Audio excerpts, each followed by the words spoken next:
king, having the opportunity to eat from his table, they'd settled down. They were in one of the richest, the richest establishment there was at that time. There was general prosperity. You know, they could walk around the hanging gardens.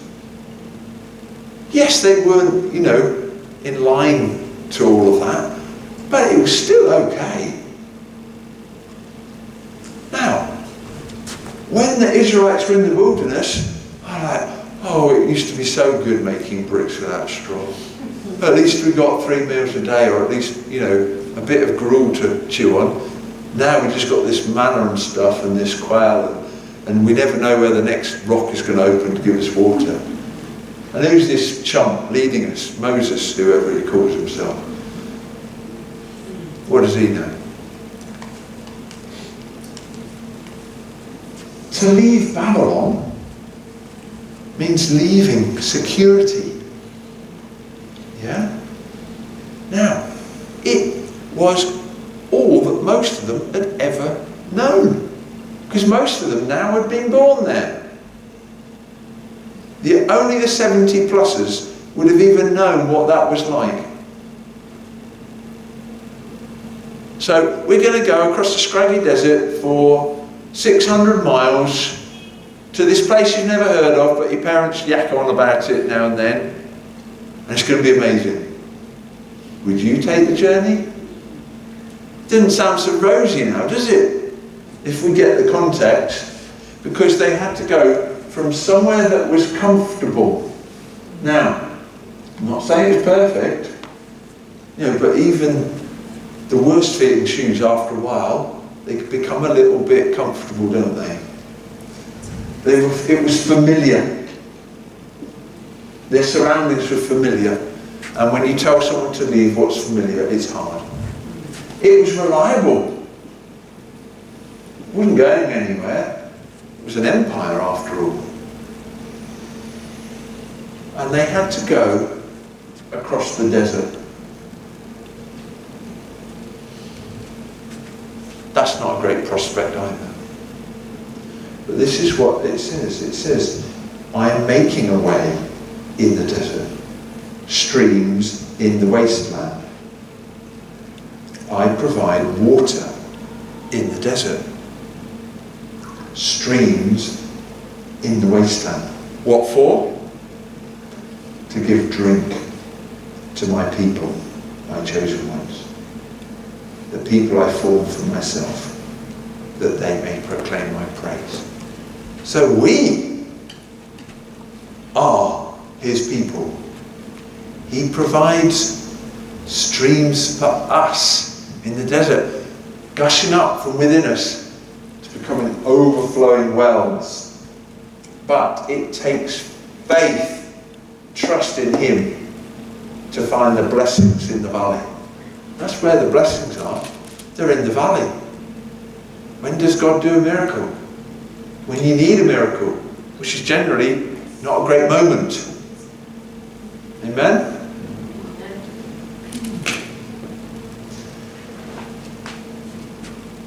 Well, they set out from Babylon and they got to Israel. But as we know, that's not the end of the story for Israel. There was a person to come. His name was Jesus.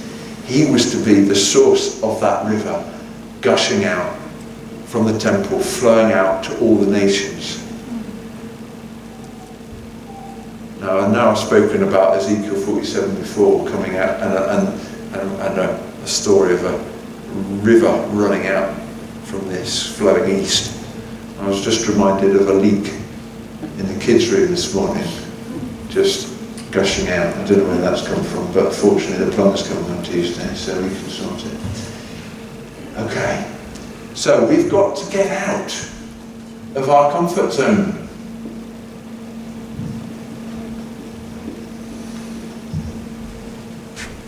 We have got to be happy with the unfamiliar, or accepting of the unfamiliar. And we've got to go from what is reliable to maybe what is risky, but we've got to rely on Jesus.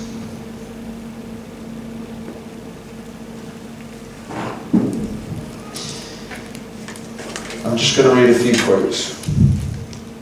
Brueggemann, who is a great expounder of Isaiah, says this: "The gospel received in faith is an offer of comfort in the midst of crisis." Westerman says this: "We need to be shaken from a life that has nothing new to learn." Maybe you're sitting there thinking the good old days were how it should be done. I'm a bit like that sometimes. My kids say, "Dad, if it was all perfect, why have they come up with some new stuff that works better?" Danger. There's a danger in being duty-bound to dogmatism. Dogma is the things that we just do because we always have. Now, I'm looking around here this morning. There are less people here than before the pandemic. Why is that? And I don't mean, who's on holiday and what. It's just a fact that the pandemic has created a shift. And when a shift happens, stuff that we were maybe hanging on to, or things that we just did because we're going through the motions, people go, "Oh, why do I do that?" And they have options, and they maybe make decisions that they perhaps wouldn't have done for 5-10 years. I'll tell a story that my parents came up for the first time in 3 years this weekend, and my dad volunteered a story. He came across a little mission hut in Bradfield, and he said, "I went with my dad in the 60s, and we preached at that little hut, and there used to be a good little congregation there." He stopped recently because he recognised one of the gentlemen from there. He was mowing the lawn and making this little mission hut, this tiny little chapel in the middle of nowhere, nice, just looking after it. He had a chat. "Oh, we've got a service coming up?" "Well, not really. There's just 3 of us now." "Okay." There's him. He does the lawn. There's some old dear down the road, and then there's a preacher who preaches their very particular version of the gospel, who comes, it's sort of got further and further away. He comes from sort of almost the next county to preach their particular part of the gospel. He says, "Yes, we don't really see eye to eye, but we put up with him." And I thought, wow. He's doing his little routine. He's making that little look alive on the outside. "Come to our church." He said, "Yeah, we nearly fell out about the notice board. I wanted a nice new notice board because if we get the notice board right, then people will know it's really happening." He said, "No, we haven't got money for that. We'll just need to, make do and repair it and just make it look good." How much of that is missing the point? Because if we truly die to our projects, plans, and I had a few, then the new life, the impossible becomes possible. But in order to do that, we need to die to self.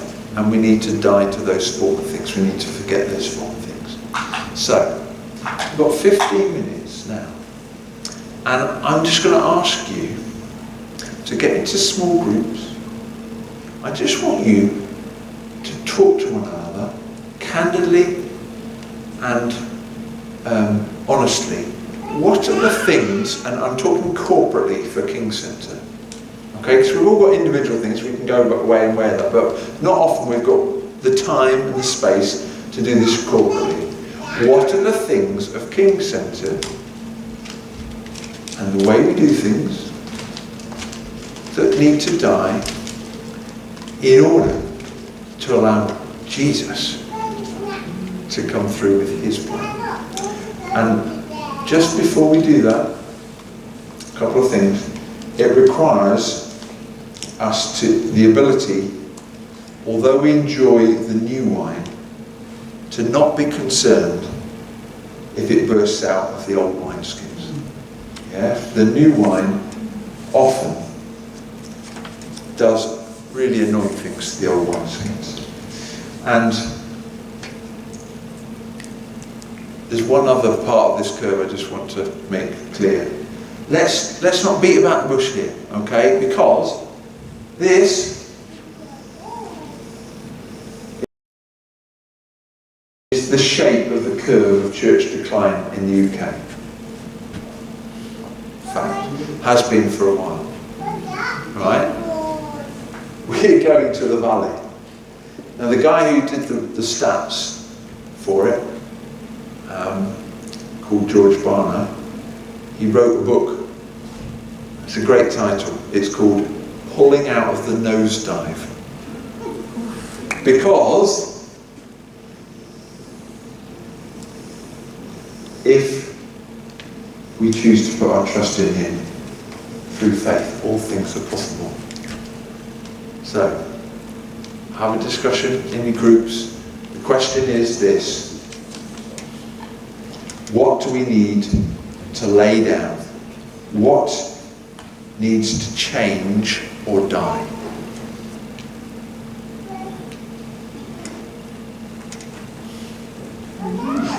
Don't be too depressed, because next week we'll talk about the other stuff.